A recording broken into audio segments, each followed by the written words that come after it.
Très bien. Bon, bienvenue à tout le monde dans le deuxième webinaire Lola S, comme je le disais à l'instant, qui s'inscrit donc dans une série de rendez-vous visant à décrypter les transformations sociales de l'entreprise en compagnie d'intervenants issus de différents champs d'expertise. Donc, pour ceux qui ne nous connaissent pas, Lola S est une assurance santé proposant des couvertures prenant mieux en compte les soins liés au bien-être, à la santé mentale et aux spécificités masculines et féminines. Nous parlerons aujourd'hui de la transformation des avantages sociaux en entreprise.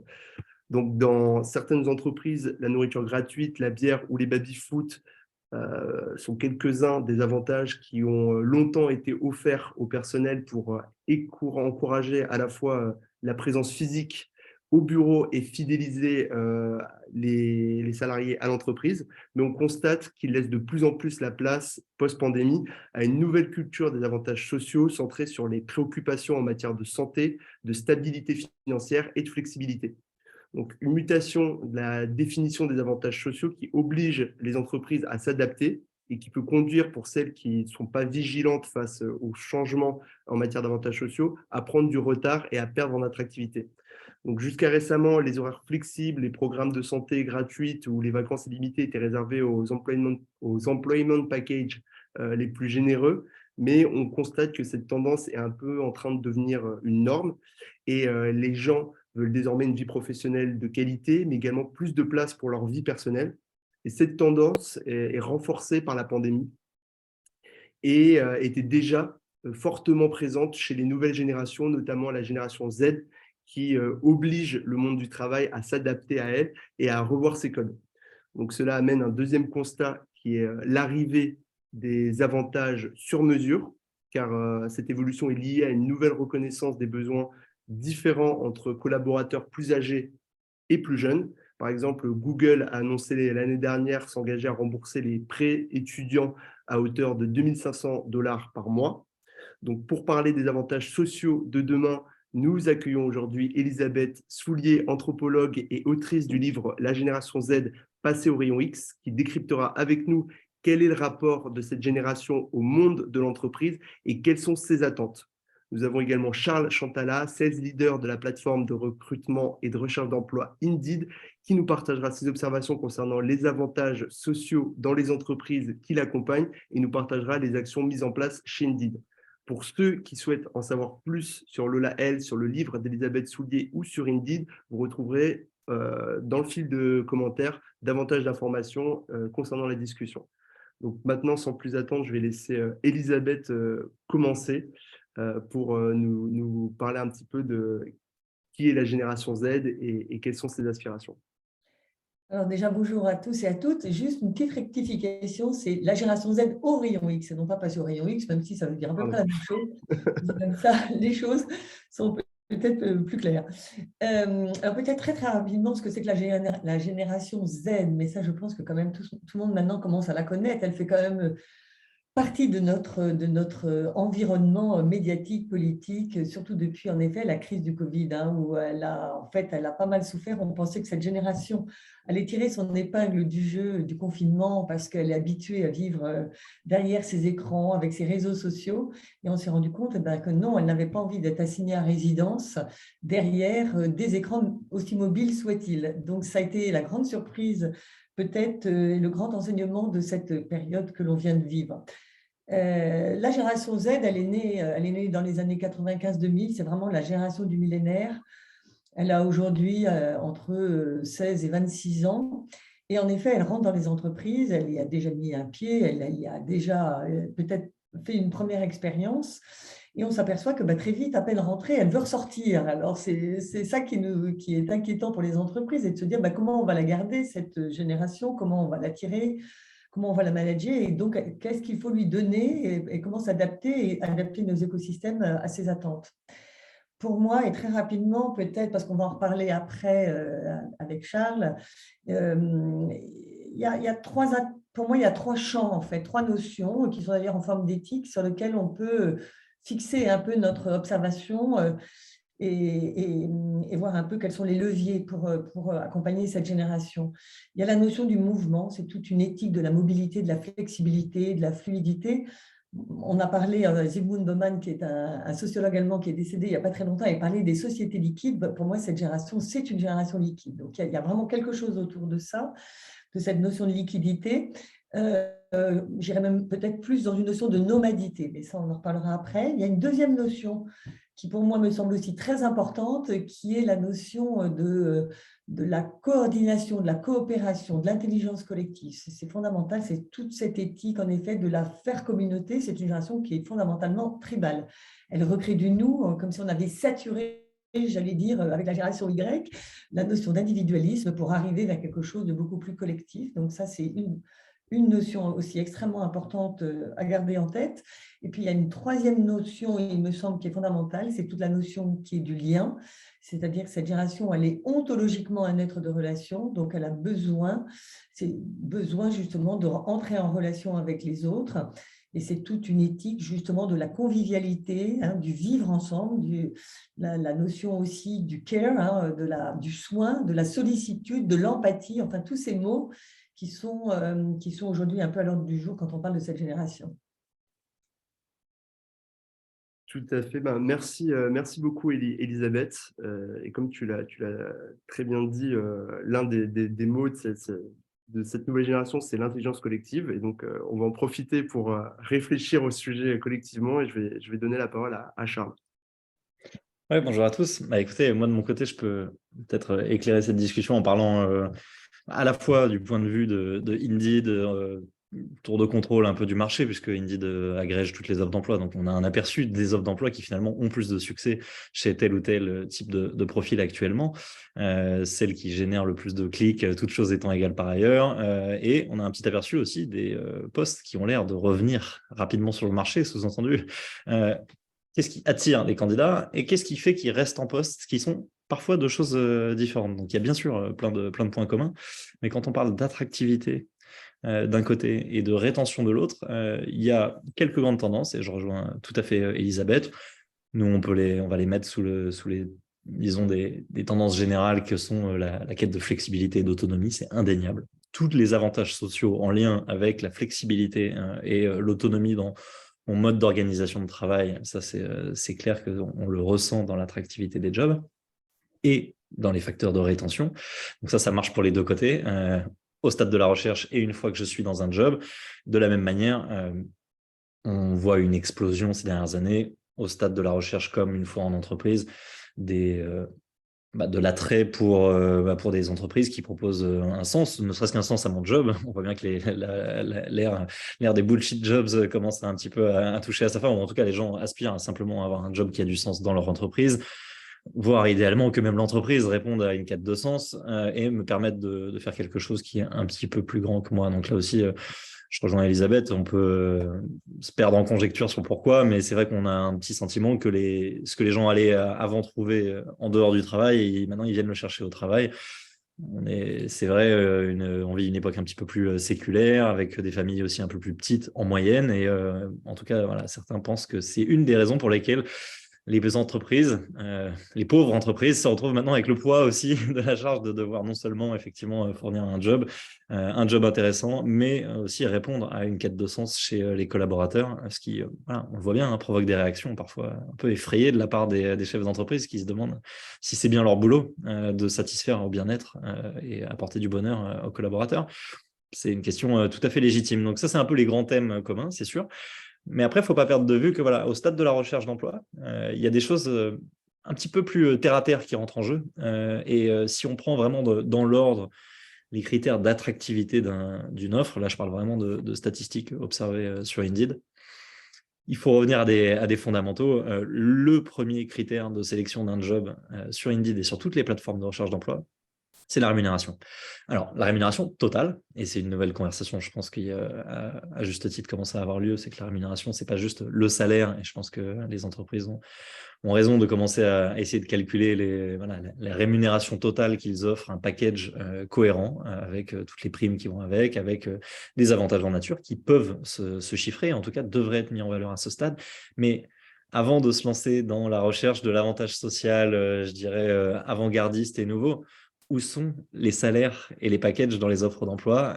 Ça, c'est juste le premier petit peut-être bémol que je mettrais avant de se creuser ensuite sur voilà, les avantages sociaux qui feront peut-être la différence si le job est à peu près identique par rapport à l'entreprise B et que le salaire est à peu près identique. Donc ça, c'est peut-être le première peut-être mise en garde au stade de la recherche d'un job. Et les éléments qui arrivent très rapidement après, au moment de la recherche de l'emploi, c'est tous les éléments qui sont liés à la localisation de l'emploi. Et par là, on entend la localisation physique du bureau, puisque non, c'est vrai, toutes les générations Z ne cherchent pas à télétravailler. Il existe absolument tout dans les profils. Sur 100 personnes, on va avoir vraiment tous les cas de figure. Donc, la localisation physique des bureaux, on le voit depuis quelques années, était devenu un argument de vente, si je puis dire, pour rendre nos jobs attirants. Et, bien entendu, la question du télétravail possible, et si possible, en tout cas, quand c'est un métier télétravaillable, bien sûr, rentre dans cette catégorie de la flexibilité dans la manière dont je vais exercer mon travail d'un point de vue de l'emplacement physique. On voit que c'est un gain de bien-être absolument fondamental. Et enfin, peut-être la dernière grande catégorie qui finalement est le reflet des tendances dont on parlait, de cette quête de flexibilité, ça se manifeste par l'aspect physique, mais ça se manifeste surtout par ce qui jusqu'à présent n'était pas tant placé comme un avantage social, mais tous les éléments de flexibilité dans l'organisation de mon mode de travail. On voit bien qu'on a des gens qui plébiscitent la possibilité de ne pas avoir d'horaire fixe. On a beaucoup des métiers actuels qui sont tout à fait qu'il est tout à fait possible d'exercer de manière asynchrone. Et pourtant, on reste quand même dans une logique où non seulement voilà, on doit parfois se présenter physiquement au bureau sans trop savoir pourquoi, mais en plus, on doit le faire à 9 heures, c'est-à-dire à l'heure de pointe, au moment où les métros sont pleins. Petit clin d'œil à la journée de demain qui s'annonce sympa. Pour les entreprises, là, typiquement, c'est un cas de figure où un employé qui sait bien qu'il existe un job similaire dans une entreprise qui ne l'aurait pas forcé à venir, va sérieusement se pencher sur Indeed le lendemain soir pour se demander s'il pourrait pas changer de job. Donc voilà, il faut revenir aux fondamentaux. Quand même, la rémunération globale et donc le fait d'intégrer les avantages sociaux dans un package attractif, c'est le premier critère. Ensuite, on a ces notions effectivement de flexibilité et voilà, de manière de témoigner finalement de la confiance et de l'autonomie. Beaucoup des avantages sociaux qui parlent aujourd'hui sont finalement simplement l'extension d'une politique dans l'entreprise qui donne le sentiment que mon employeur a confiance en moi. Je suis un adulte, je suis traité d'égal à égal. Donc non seulement je suis bien traité et préservé des aléas du marché du travail, des aléas de la vie personnelle aussi, mais en plus, pour exercer mon travail, on n'a pas besoin de me dicter à quelle heure je dois me présenter ou si je dois le faire au bureau ou depuis chez moi. Quelques petites pistes de réflexion. Complètement. Ben, merci beaucoup Charles. Et du coup, bon, c'était la première partie qui consacrait un petit peu à poser le sujet en donnant la parole à Elisabeth et à Charles. Et maintenant, on va passer dans une partie plus d'échange où le public est invité à intervenir et à poser ses questions qu'il en a. Moi, j'ai une première question pour rebondir un petit peu sur ce sujet de la flexibilité. En effet, on constate que les nouvelles générations et les plus jeunes n'ont pas forcément envie d'être complètement coupés du lien social et du lieu de travail et veulent pouvoir venir, mais finalement le vrai problème, c'est plutôt pouvoir structurer sa journée de travail. C'est plutôt pouvoir structurer son emploi du temps. On l'avait vu l'année dernière, je crois, avec les jeunes banquiers de Golden Sachs qui se plaignaient des semaines de 95 heures. Donc, c'est pouvoir déjà les raccourcir et les réorganiser comme on le souhaite.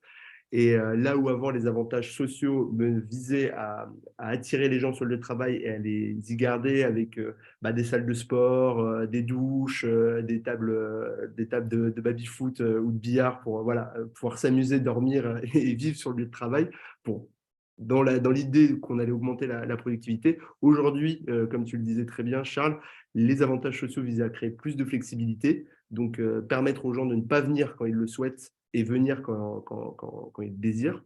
Et du coup, est-ce que ça a un impact sur la productivité, finalement, de pouvoir ne pas venir au travail, de pouvoir télétravailler quand on le souhaite, de pouvoir prendre des congés?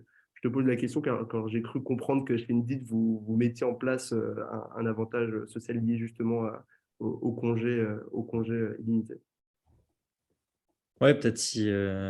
C'est vrai que je parlais là avec ma casquette de Indeed en tant que moteur de recherche d'emploi, mais Indeed a mis en place pas mal de politiques assez avant-gardistes en tant qu'employeur. Donc, essayer d'appliquer à nous-mêmes certaines des choses que l'on observait dans le comportement des candidats et des offres d'emploi. Donc, déjà sur l'organisation du temps de travail, on a tiré les conclusions de ce que l'on observait, c'est-à-dire qu'il n'y a aucune règle possible et que donc la seule règle qu'on fixe, c'est qu'il y a une liberté dans le lieu d'exercice de son travail à chaque fois que c'est possible.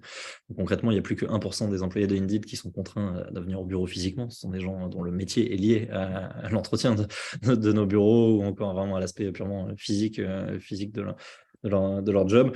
Et on a plus des 2 tiers qui sont éligibles pour un télétravail à 100%. Donc voilà, on fait 0 à 5 jours de télétravail. Finalement, chacun est libre de faire ce qu'il veut. On demande quand même aux gens d'opter à l'avance sur soit cette flexibilité totale, soit s'ils ont l'intention de venir très régulièrement, parce qu'il faut bien pouvoir organiser les lieux de travail. C'est pas complètement la foire. On est quand même une entreprise de 15 000 employés, donc il faut que ce soit assez organisé. Mais dès lors que j'ai opté, dans mon cas, pour un modèle de travail flex, il m'arrive de venir 1 jour par semaine. Parfois, je viens tous les jours parce que j'ai envie de voir du monde et j'ai plein de réunions en personne. Donc ça, c'est sûr que c'est devenu dans des métiers en tout cas où c'est possible, comme des métiers de service et d'information comme ceux qu'on exerce nous, pas un prérequis, mais en tout cas un vrai avantage concurrentiel. Et ensuite, c'est très clair qu'on a vu, et là accéléré par la Covid, une forte montée, un vrai désir de rééquilibrer effectivement mon travail et ma vie personnelle. Ça, c'est très net. Donc, ce qu'on a mis en place, ça, on l'avait mis en place déjà depuis des années, c'est de pousser jusqu'au bout le raisonnement de la liberté et de l'autonomie, c'est-à-dire la confiance accordée aux collaborateurs en autorisant les congés payés illimités. Donc ça fait en général un peu, ça surprend un petit peu. Tout de suite vient la question de savoir s'il y a des abus, comment ça marche. Dans les faits, ça fonctionne depuis déjà 6 ans chez Indeed et ça fonctionne extrêmement bien. Quelques, bien sûr, prérequis qui sont qu'il faut qu'il y ait une culture d'entreprise déjà assez forte, bien établie, et que les gens soient justement plutôt orientés autour des résultats qu'on leur demande d'attendre et moins autour des modalités pour les attendre. Ça demande d'être très cadré là aussi et surveillé parce qu'il ne faut pas qu'il y ait des dérives dans un sens ou dans l'autre. C'est-à-dire des gens qui, puisqu'il n'y a pas vraiment, puisque c'est illimité, prennent moins, pas assez de jours, ou au contraire, en prendraient trop. Mais de fait, quand c'est bien cadré, c'est très valorisé par les collaborateurs qui ont véritablement le sentiment d'être traités en adultes. Donc ça, c'est un peu l'exemple extrême, mais la réalité, c'est que c'était que le point d'accomplissement, c'était que le point d'orgue de toute une politique managériale, déjà, donc de programme de formation des managers pour former les gens autour de l'atteinte d'objectifs et la capacité à trouver des solutions eux-mêmes. Donc finalement, un management qui est là pour aider à résoudre des problèmes et à soutenir, et pas tant pour dire comment faire. Ça s'est manifesté par la manière d'exercer son travail physiquement. Et puis, finalement, on a dit, voilà, en fait, vous êtes libre. Si vous vous sentez trop fatigué, sentez-vous libre de prendre des jours en plus. Vous n'avez pas à compter vos jours. Ce qui, dans des pays où il y a moins de jours de congé qu'en France, notamment, est quand même particulièrement apprécié. Parce que c'est vrai qu'on est bien loti légalement déjà en France. Et bien sûr, tout ça ne vient que s'ajouter à la loi. Hein. Donc, c'est dans l'hypothèse où j'ai épuisé mes RTT et mes congés payés. Donc voilà, ça c'est 2 exemples, disons, d'arriver au bout d'un cheminement où on a donné beaucoup de liberté et d'autonomie aux gens. On leur laisse la possibilité d'être membre d'un collectif extrêmement soudé s'ils le souhaitent et de venir tous les jours au bureau s'ils le peuvent. Et les bureaux sont très agréables ici, je m'y trouve aujourd'hui. Ou bien, au contraire, de déménager. Donc ça implique aussi effectivement la liberté d'aller travailler n'importe où en France. Là, on voit un peu tout et n'importe quoi. Légalement, je pense qu'il faut s'en tenir évidemment au pays où on est employé, donc c'est le cas. Mais en revanche, c'est vrai qu'on pourrait, dans le cas de la France, on pourrait habiter en Corse et continuer à exercer le métier que j'ai exercé jusqu'à présent. Merci beaucoup, Charles. Elisabeth, est-ce que tu veux rebondir sur justement ce rapport, au congé illimité et de l'autonomie qu'on peut accorder aux salariés par rapport à la génération Z et leurs aspirations dans le monde de l'entreprise? Oui, tout à fait. Cette notion en fait de sortir des contraintes de cadres trop raides, trop fixées d'avance, Ça, c'est sûr que c'est quelque chose que l'on retrouve dans les attentes de cette génération Z qui a besoin justement d'avoir des espaces de respiration importants. Moi, dans ce que je retrouve des enquêtes que je mène auprès de ces jeunes, il y a quand même la liberté en effet de choisir, ça elle est extrêmement importante, mais je me rends compte combien ils ont besoin justement d'être dans la relation à l'autre, physique, corporelle, ce que j'appelle le corps à corps vivant, et que beaucoup de jeunes justement ne choisissent pas le télétravail et même me disent, moi j'ai pas pris ce job parce que justement je dois faire du télétravail. Et on a justement cette tendance inverse. Alors, on a peut-être le télétravail qui est très valorisé, très validé par la génération Y, mais que moi, je retrouve en tout cas beaucoup moins validé chez la génération Z. La génération Z, elle a besoin, elle est fondamentalement tribale, elle a besoin de vivre ensemble, elle a besoin de vivre des expériences ensemble, elle a besoin de métisser ses talents, ses trajectoires pour pouvoir et bien justement être dans une dynamique collective et donc et d'ailleurs quand elle est en distanciel, elle va très facilement dans des espaces de coworking pour pouvoir justement travailler ensemble.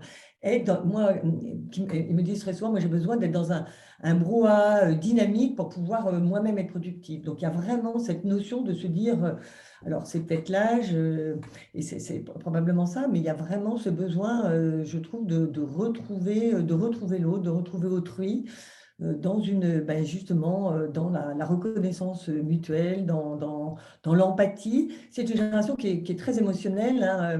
On est sorti un peu de cette rationalité qui avait oblitéré la notion de sens pour revenir vers quelque chose de beaucoup plus affectif, hein.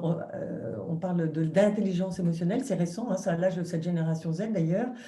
Et donc, les émotions, elles passent essentiellement par la présence de l'autre, cette mise à disposition de l'autre, et qui est toute dans l'éthique justement du care, de la sollicitude, de la bienveillance.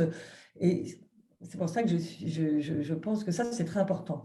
Ça n'enlève en rien cette notion du et, c'est-à-dire à la fois être en présentiel et en distanciel, même si, d'après moi, mes enquêtes, elle va plutôt valoriser le présentiel. Mais c'est une génération qui est transfrontalière. De toute façon, elle ne sépare pas. Elle ne dit pas mon temps de travail. Enfin, on en parlait avant cette discussion. Il n'y a pas dans cette génération un équilibre à faire ou à trouver entre mon temps de travail et mon temps personnel. Il n'y a pas la vie pro et la vie perso. C'est absolument pas séparé. Il y a beaucoup plus de fluidité à travers ces frontières que l'on pensait, de porosité de frontières que l'on pensait très érigées en termes de murs. Ce n'est pas du tout le cas. C'est une génération qui va vouloir vivre des expériences personnelles au sein de sa vie professionnelle et à l'inverse, dans son cadre personnel, pouvoir travailler sur des choses liées à son boulot. Elle va rechercher dans le sein de l'entreprise une vie affective, amicale, qu'elle peut retrouver aussi à l'extérieur de son travail. Donc, c'est plutôt comment elle va harmoniser ces différents temps de vie qui va être privilégié ou recherché. Enfin, pour moi, c'est vraiment ça, plutôt que de se dire, j'ai un moment où je suis au boulot, alors ça peut être en effet peut-être simplement de 10 à 8, mais c'est plus complexe que ça, hein. Cette génération, elle est assez complexe en ce sens-là. C'est elle fait du et plutôt que du ou, et donc elle va aller tisser justement ces différents temps dans lesquels elle cherche à s'épanouir. Pourquoi? Parce que c'est vrai qu'elle ne veut pas perdre sa vie à gagner, même si elle cherche une forme de sécurité, mais c'est vrai qu'elle cherche avant tout à s'épanouir. Moi, c'est toutes les questions que je pose à chaque fois sur ces jeunes, elles me disent, moi, la priorité, c'est que je veux m'épanouir. Qu'est-ce que ça veut dire s'épanouir? C'est-à-dire être heureux. Et être heureux, ce n'est pas simplement pour moi, c'est parce que si j'ai envie d'être heureux, parce que si je suis heureux, ça me permettra de rendre les autres heureux. Et ça, on touche à quelque chose de fondamental chez cette génération, qui est la notion du sens. La notion du sens, elle a changé de destination, j'allais dire. Pour les générations précédentes, le sens, c'était un objectif à atteindre, et puis on regardait la vie en arrière, on disait, voilà, tout ça, ça a eu du sens. Aujourd'hui, ce n'est pas ça. La notion de sens, elle a été recrutée dans la notion de lien. En fait, c'est le lien qui est producteur de sens. Donc, c'est quand je vis des choses ensemble, quand je vis dans la convivialité, dans le bien-être, quand je me sens bien avec les autres. Un indicateur de bien-être, il est interne et subjectif, il n'est plus externe et objectif. C'est comment, en permanence, je peux justement avoir cet indicateur de « je me sens bien ». Et parfois, on voit des jeunes qui quittent une entreprise et l'entreprise, dans les conférences que je fais avec les entreprises, me disent on n'a pas vu partir ce jeune. Parce que justement, cet indicateur, cet indice de bien-être, il est en permanence à évaluer, j'allais dire, pour savoir comment tu te sens là aujourd'hui dans ton job, comment on peut faire autrement, quel est ton indice de bien-être. Il y a un jeune qui était dans une start-up et qui me disait, toutes les semaines, on avait une réunion avec nos aides qui nous disaient, sur une échelle de 0 à 10, quel est ton indice de bien-être et comment je peux contribuer à ton bien-être.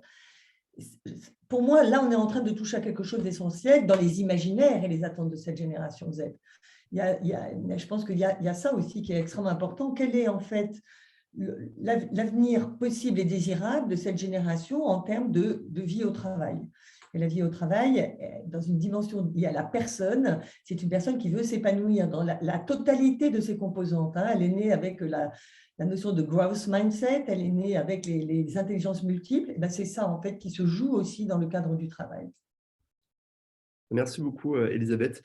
J'en profite, du coup, comme tu parles d'indicateurs de bien-être, pour rebondir sur un autre sujet avec une question qui a été posée en commentaire sur plutôt le bien-être financier. Et du coup, la question, c'est peut-être plus pour Charles, c'est est-ce que sur Indeed, vous additionnez le montant des tickets restaurants et des mutuelles au salaire sur les offres qui sont indiquées? Et comment faire des packages attractifs sur les offres d'emploi? La réponse courte, c'est non. C'est-à-dire que la rémunération, elle est encore entendue au sens traditionnel du terme dans la plupart des fourchettes de salaire qu'on va voir. Pour autant, on voit apparaître des offres d'emploi et là, c'est à la demande, enfin, c'est à l'initiative plutôt des recruteurs qui indiquent, soit dans le corps de la description du texte, un package total qui met en avant et énumère finalement l'ensemble des avantages sociaux qui pour certains ont une valeur monétaire, d'autres pas d'ailleurs. Et là, on parle beaucoup d'avantages sociaux qui n'ont pas de valeur financière. On ne peut pas mettre un prix sur le temps récupéré à justement arrêter de venir à l'heure de pointe au bureau, mais à venir en décalé. Donc les salaires et le package au sens traditionnel du terme, ça reste encore le maître étalon, mais il apparaît qu'une fois sur 3 au mieux en France en ce moment sur les offres d'emploi, donc on n'en est même pas là. Idéalement, maintenant, on voit apparaître ensuite, en général, dans le descriptif du poste, un détail, je dirais, du package dans son ensemble qui inclut tous les autres éléments.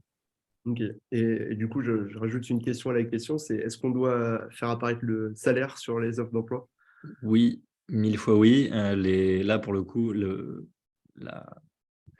j'allais dire la popularité, on n'est pas dans un concours de beauté, mais l'attractivité d'une offre dans le sens, le nombre de clics qu'elle génère par paire d'yeux qui se sont posés dessus sur une offre qui a un salaire, peu importe soit-il, peu importe ce qu'il est, c'est-à-dire que souvent les gens nous disent oui, mais nous, on n'est pas très attractif en tant que salaire, en termes de salaire.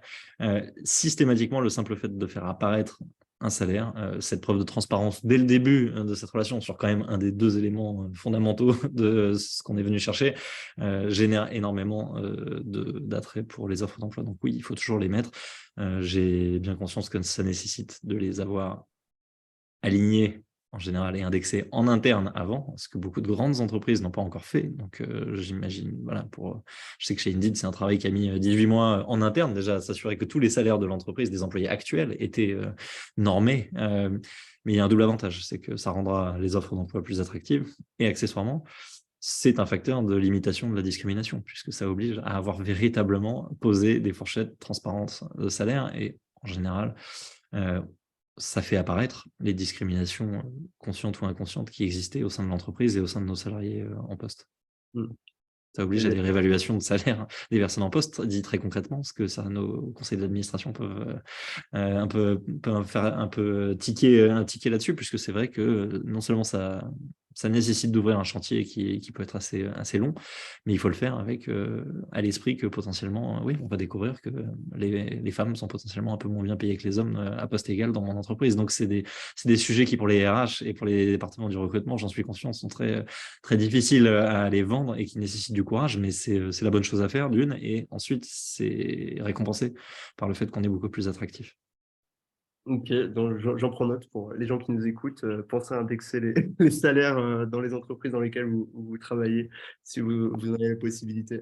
Et du coup, j'en profite pour rebondir plus pour Elisabeth. Du coup, cette notion de transparence, est-ce que c'est quelque chose qui est essentiel aussi pour les jeunes générations dans leur rapport à l'entreprise?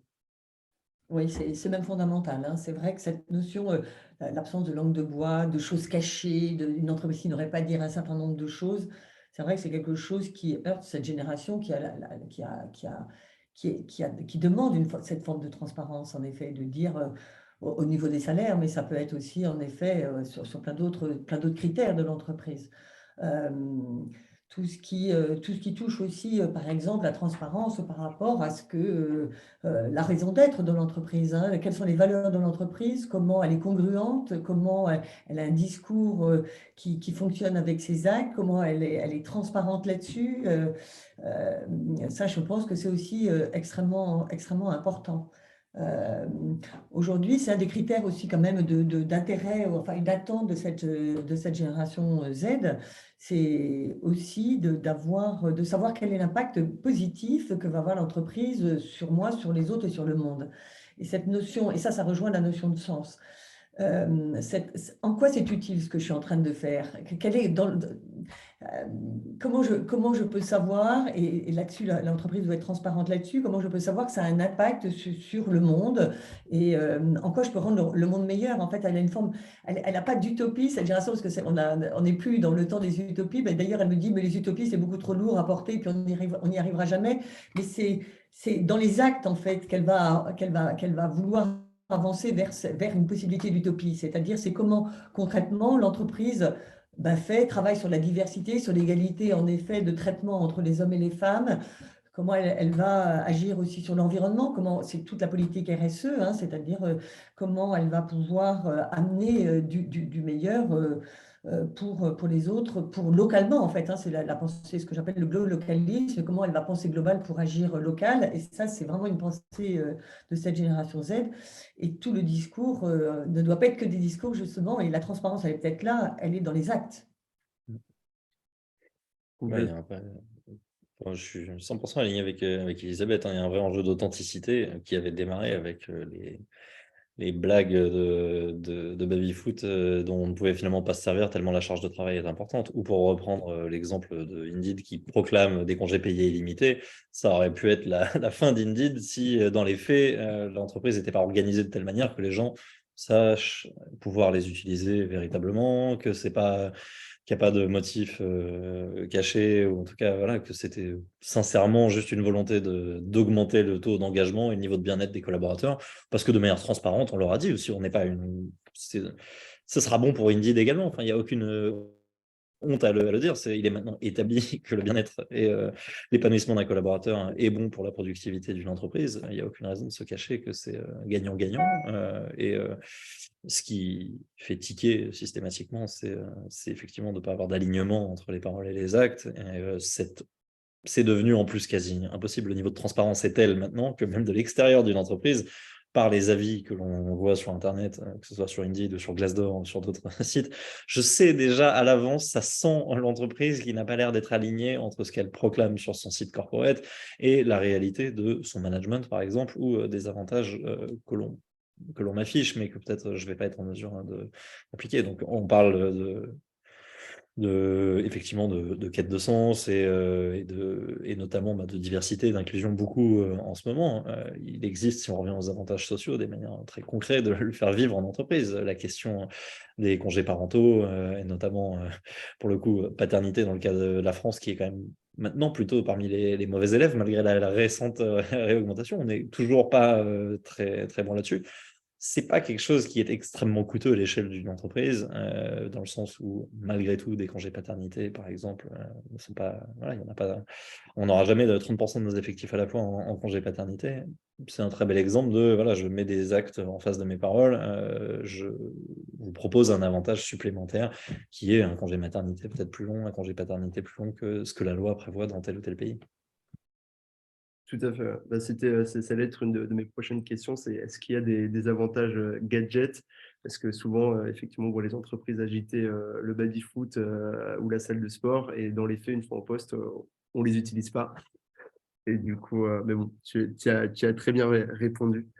Et, On a une PlayStation chez Indeed. Hein. Donc finalement, il n'y a pas d'avantage gadget. Il n'y a que ce problème de décalage parfois entre la réalité, je dirais, de la culture de l'entreprise une fois qu'on s'y trouve et ce qu'elle avait voulu afficher par là. Donc je n'ai rien contre le baby-foot et j'aimerais bien d'ailleurs qu'on en ait un également. Mais et le baby-foot, ça ne fonctionne que si j'ai vraiment l'opportunité, pour être très concret, d'y jouer à un moment dans la journée sans qu'on me regarde de travers. Parce que ça, pour le coup, on le détecte très vite. Et c'est vrai qu'on a vu certains de ces écarts-là, notamment dans le milieu de la tech. Alors qu'initialement, ça avait été créé, je pense, avec de bonnes intentions, en tout cas dans des entreprises qui en avaient compris l'intérêt à long terme. Je pense à des Google qui ont quand même été parmi les pionniers à créer des environnements de travail particulièrement agréable et avec ce genre de choses, mais qui le faisaient après avoir statistiquement étudié l'impact positif pour leur entreprise d'avoir des collaborateurs épanouis. Donc, ce n'était pas un piège. Il y avait une vraie intention d'avoir des collaborateurs épanouis qui restent plus longtemps au travail, c'est vrai, au sens physique du terme, mais aussi qui sont bien dans leur basket et qui ne démissionnent pas. Ensuite, ça a dérivé vers tout le monde achète un baby-foot, y compris en ayant oublié la deuxième partie de l'équation. Et est-ce qu'il y a des bonnes pratiques à établir en interne auprès des décideurs de l'entreprise ou des salariés pour justement faire en sorte que la culture de l'entreprise fit avec les avantages sociaux qui sont proposés ou que les avantages puissent être vraiment se voir appropriés par les salariés? Est-ce qu'il y a une marche à suivre, des chartes à mettre sur papier ou... Ouais,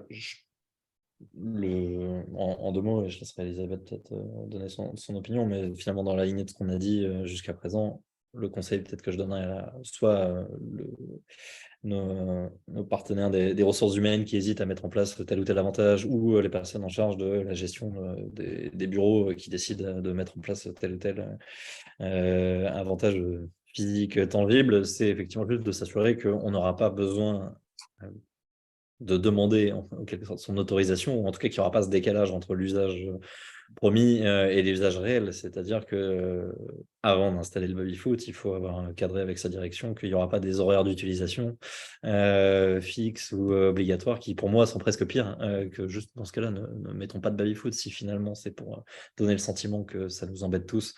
Et je mets de côté le cas où le baby-foot il est au milieu du bureau, évidemment, mais s'il n'y a pas un espace là, c'est des choses bêtes, mais l'effet devient presque inverse dès lors qu'on est obligé de trop cadrer et finalement que l'avantage social vienne avec 5 pages de conditions suspensives, si je puis dire, de petites clauses qui indiquent qu'en réalité, c'est pas si simple. Très bien. J'ai une question dans les commentaires pour vous deux. C'est comment peut-on mesurer le bien-être et l'épanouissement des collaborateurs dans l'entreprise? Est-ce que vous avez pu voir des choses qui se faisaient pour mesurer un petit peu ce bien-être? Tu avais donné un premier indice, Elisabeth, avec ces teams hebdomadaires pendant lesquels les dirigeants demandaient sur une échelle de 1 à 10 si les collaborateurs étaient heureux. Mais est-ce qu'il y a des moyens efficaces et reconnus d'identifier ce bien-être?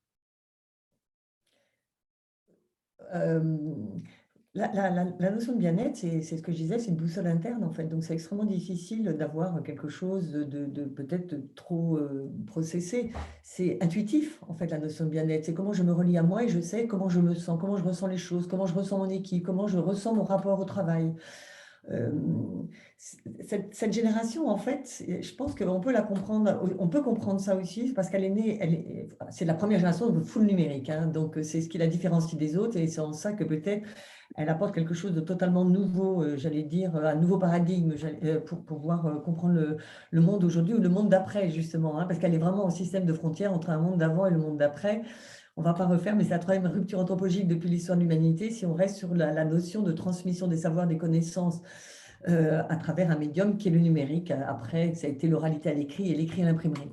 Donc, on a vraiment quelque chose de nouveau. Elle a 20 ans, cette génération, et on a 20 ans de crise continue, etc., contiguë, même les unes avec les autres. Et donc, elle est en train et qui sont révélateurs d'un monde qui est en train de complètement changer.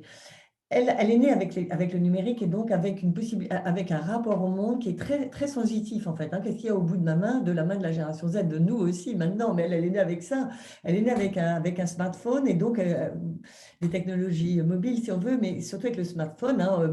Michel Serres, le philosophe qui est décédé il y a quelque temps, parlait de la génération petite poussette, mais il y a un peu de ça. C'est-à-dire que c'est une génération qui passe son temps à toucher son téléphone, qui est née avec ça. C'est une extension de soi, ce téléphone. Et donc, elle a une vision du monde, une représentation, même dans ses imaginaires, une représentation de sa relation à soi, aux autres et au monde de manière extrêmement sensitive, sensuelle presque, hein, liée avec les sens. C'est pour ça que la notion de sens, elle est recrutée aujourd'hui dans la notion de comment je me sens et donc la manière dont je me sens et ne peut pas être séparée non plus de l'écosystème dans lequel j'évolue.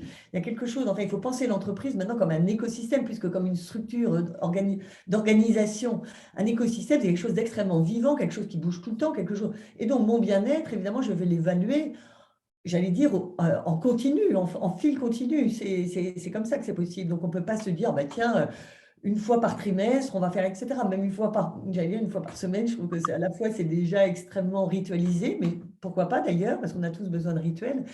Mais c'est vraiment quelque chose qui se ressent au fil de l'eau, au fil du temps, et qui change tout le temps. Hein. C'est un peu tout bouge, et c'est un peu le temps de cette génération.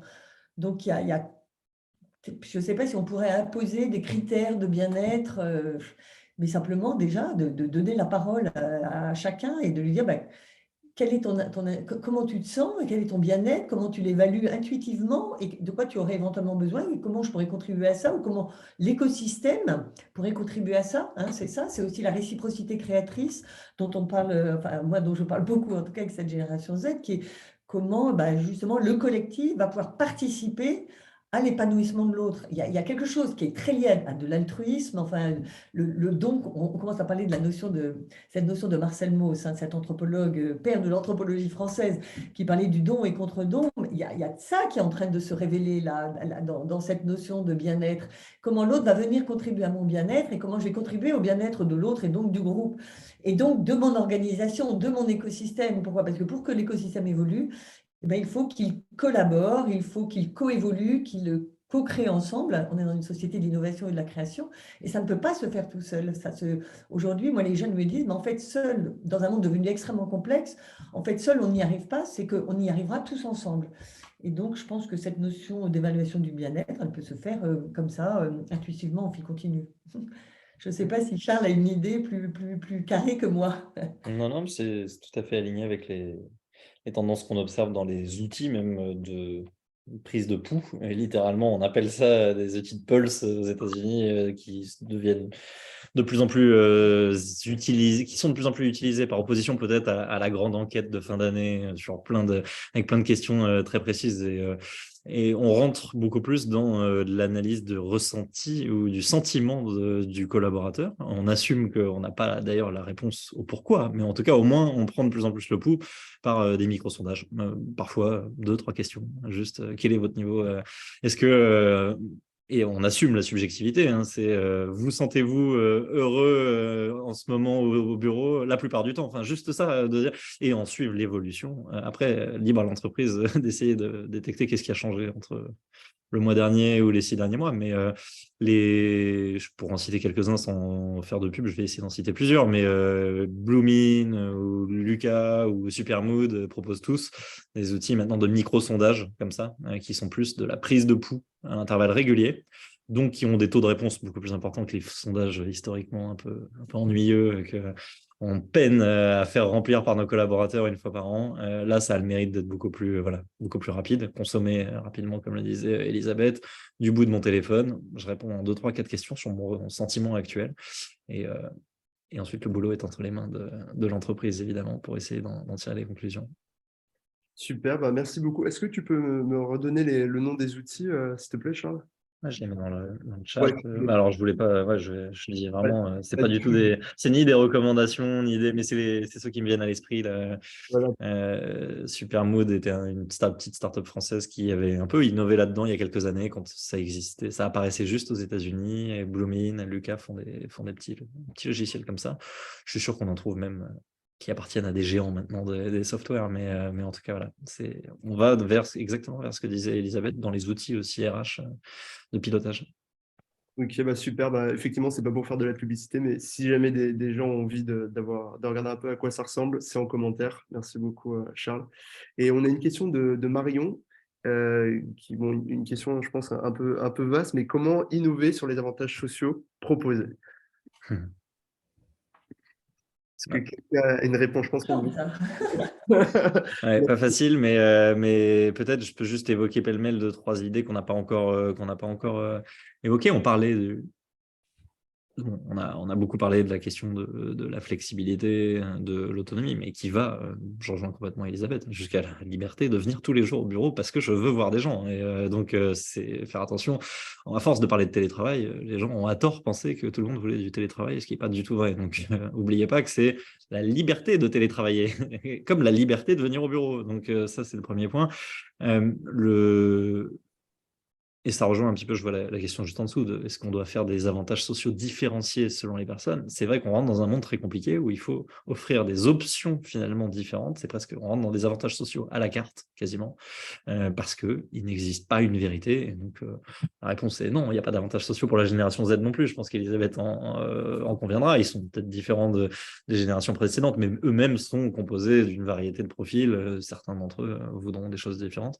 Mais peut-être les points dont on n'a pas du tout parlé, il y a aussi quand même une forte recherche du lien. On a des super initiatives, je crois que c'est Dell par exemple, qui propose, plutôt que de faire des team building un peu traditionnels, à croiser les avantages sociaux et les team building en quelque sorte, en libérant ses employés plusieurs jours par an pour donner du temps payé par Dell à des associations de leur choix, et en les incitant par ailleurs, et c'est super malin, à le faire en équipe entre eux. C'est-à-dire qu'ils ne sont pas obligés du tout, mais 2, 3, 4, 5 collègues de chez Dell vont se retrouver sur un jour de travail payé par Dell à faire quelque chose qui n'a rien à voir avec leur activité et qui contribue à la société. Parce que voilà, donc là, on répond à la quête de sens, on répond à la création de liens humains et une liberté d'autonomie. Voilà, AXA fait ça aussi. Voilà, c'était une idée que je trouvais bonne parce qu'elle coche beaucoup des cases dont nous parlait Elisabeth, les aspirations de cette génération. On a aussi un fort désir. Une des parties de la promesse quand même de l'entreprise aujourd'hui, on est passé d'une promesse historiquement, pour vraiment le dire rapidement, qui était la sécurité de l'emploi en échange de la fidélité du collaborateur. C'est voilà, vous me donnez votre fidélité et moi, promis, je vous garantis un job. Maintenant que le coup de canif dans le contrat, il a eu lieu dans les années 70, quand le plein emploi s'est arrêté, et que donc c'est vrai, il n'y a plus de fidélité absolue du collaborateur. On est plus dans une promesse de je vous offre aux conditions, mon temps de cerveau et mon travail. En échange, je veux être plus employable après avoir travaillé pour vous que je ne l'étais en arrivant. Donc l'employabilité, ça c'est aussi un enjeu où il y a des avantages sociaux à réfléchir. C'est-à-dire que ne pas juste former nos collaborateurs aux outils de la boîte, à travailler pour Indeed, mais à les former à des compétences transverses qui pourront emmener dans leur job suivant, à les former même à des compétences qui n'ont rien à voir avec leur job actuel. C'est un avantage social qui a de plus en plus le vent en poupe. Des abonnements pour des plateformes d'apprentissage en ligne, des choses comme ça, des inscriptions aux fac. On voyait bien le sujet aussi des remboursements des frais de scolarité aux États-Unis. Ou encore, je terminerai par là, je crois que c'est Mazar qui a une initiative là on parle d'employer de la connaissance pour utiliser un des clichés. Je ne sais pas si c'est un mot je trouve ça un peu péjoratif pour d'autres formes d'employés, mais disons des CSP++ qui peuvent se permettre d'avoir le choix entre divers jobs et qui sont dans une logique clairement de sens dans leur job ou un désir de variété d'un point de vue intellectuel. Contrairement à ce qui se fait dans tout ce genre de job, Mazar a mis fin à la clause d'exclusivité, c'est-à-dire qu'un employé de Mazar est maintenant libre de travailler aussi pour quelqu'un d'autre ou de faire une mission pour quelqu'un d'autre. Alors bien sûr, ils ne sont pas en concurrence, mais bizarrement, beaucoup d'entre nous, cadres, et notamment cadres sup, avons aussi des clauses d'exclusivité qui, selon moi, ne servent quasiment plus à rien. C'est un avantage social basique. Tout le monde a envie d'avoir un petit projet à côté en ce moment, ne serait-ce que pour se nourrir, et si Mazar ou mon employeur ou Indeed ne peut pas m'offrir cette aventure ou ce nouvel apprentissage, j'aimerais bien pouvoir le faire ailleurs sans avoir à demander l'autorisation si ça ne concerne pas du tout mon secteur d'activité. Voilà quelques idées. Je découvre l'avantage proposé par Mazar, qui est assez intéressant en effet et assez innovant. Je rebondis sur une question du coup de Olivier qui demandait est-ce que tous les avantages sont liés aux prestations des CSE? Est-ce que quelqu'un a la réponse? Je pense que non, c'est qu'il peut y avoir des avantages qui sont décorrélés complètement du CSE. Ouais, clairement, Euh, c'est vrai qu'on parle de beaucoup de sujets qui relèvent même de la culture managériale et qui finalement sont des avantages sociaux. On peut considérer, enfin, je pense qu'il faut considérer les avantages sociaux au sens large du terme. C'est une manière d'organiser notre relation sociale au sein de l'entreprise qui est très différente d'une boîte à une autre et qui peut être très vendeur, ou au contraire, un point de souffrance pour nos collaborateurs. J'en profite pour poser une question.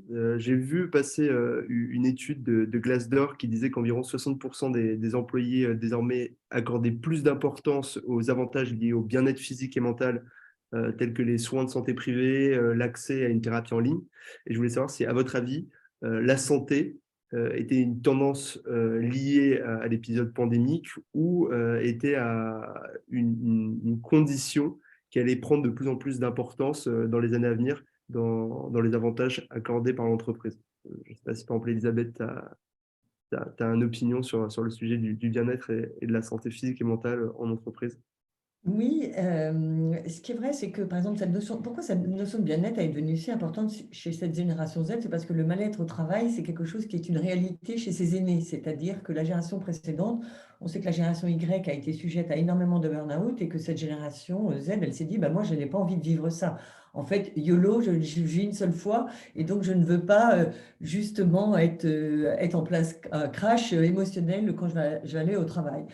Donc, fort de ces expériences-là, c'est là où s'est installé justement, insinué dans le monde du travail, cette notion de qualité de vie au travail, et qui s'arrime pour la génération Z énormément dans la qualité relationnelle.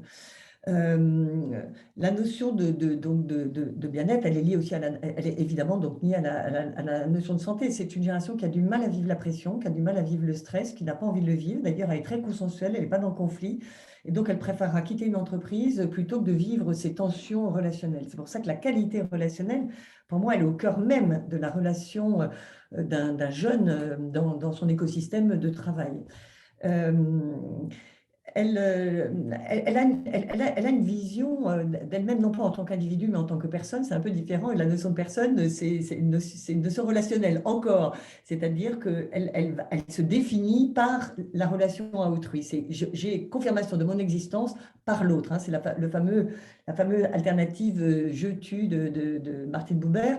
Mais c'est ça qui se joue. Elle n'est plus un individu interchangeable dans l'entreprise comme un Kleenex. Quand on n'a plus besoin, on va le jeter. D'ailleurs, j'avais proposé de changer le nom de RH, ressources humaines, en relations humaines. Je trouve que ce serait 1000 fois plus intéressant parce qu'on sait combien la notion de ressources aujourd'hui, elle est très questionnée par cette génération Z, déjà en termes d'écologie, parce qu'on a plus des ressources et qu'on s'aperçoit qu'on arrive un peu à la fin de nos ressources. Et de la même manière, elle ne veut pas être perçue comme une forme de ressource pour l'entreprise, mais peut-être plus comme une valeur ajoutée.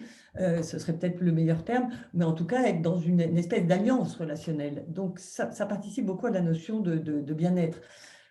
Elle a une vision, donc la notion de personne, c'est aussi une vision holistique, c'est-à-dire c'est corps, cœur, esprit. Donc les émotions sont autant à prendre en place, ont autant d'importance que la notion corporelle, hein, la corporité de l'homme, en fait, j'allais dire, et donc me sentir bien corporellement.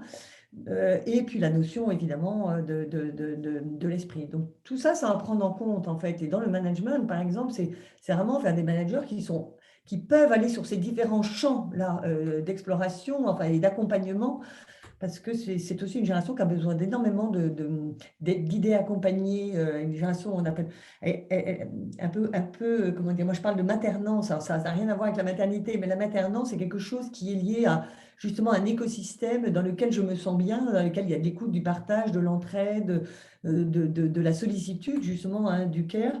Et donc où la personne est prise dans la totalité de ses fonctions, en fait, de ses fonctionnalités. Je ne sais pas si j'ai bien répondu, en fait.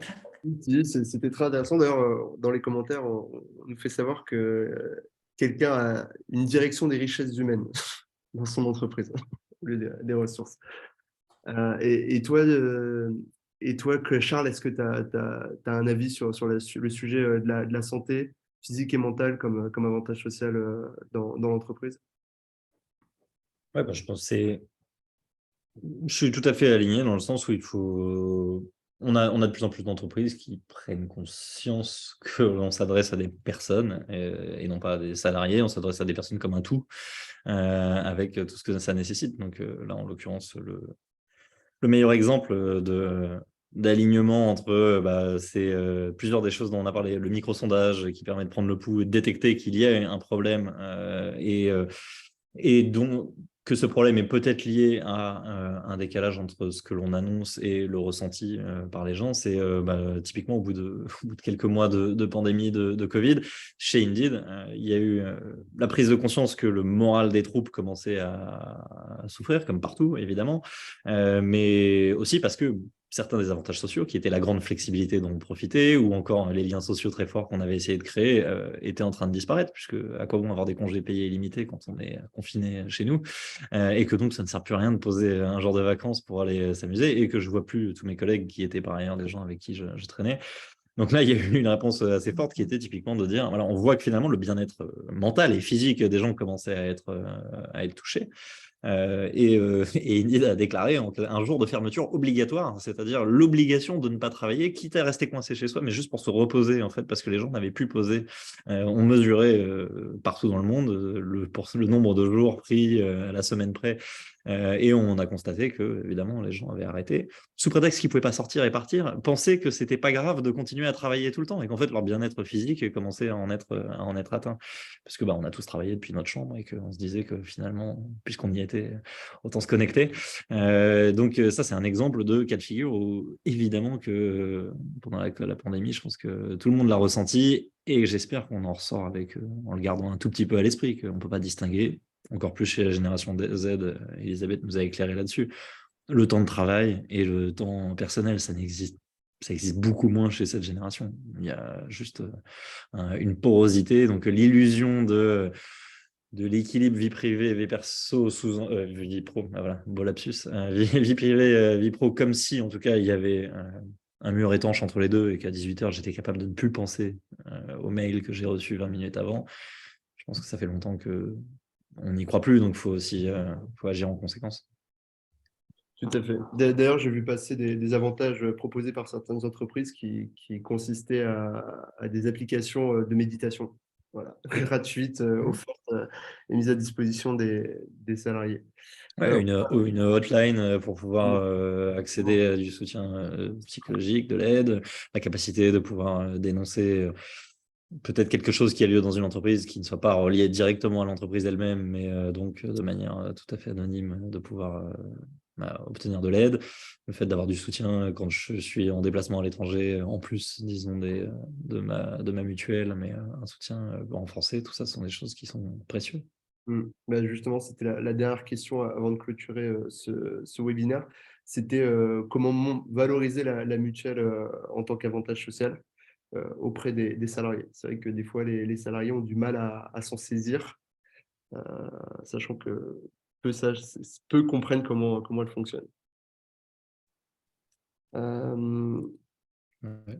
Là-dessus, pour le coup, la mutuelle je pense, c'est un avantage en nature qui mérite d'être chiffré et qui mériterait, ça fait partie de ceux qui, voilà, qu'on a tendance à sous-estimer en termes de dépenses moyennes évitées par personne. On a dû tendance à la sous-estimer à l'échelle de 3, 4, 5 ans au sein d'une entreprise, de sa valeur pécuniaire, que ce soit sur le montant que ça coûte à l'entreprise ou, disons, des dépenses de santé qu'elles ont permis d'éviter aux personnes qui étaient couvertes. Donc ça, typiquement, ça vaut le coup de le chiffrer dans un calcul de compensation globale.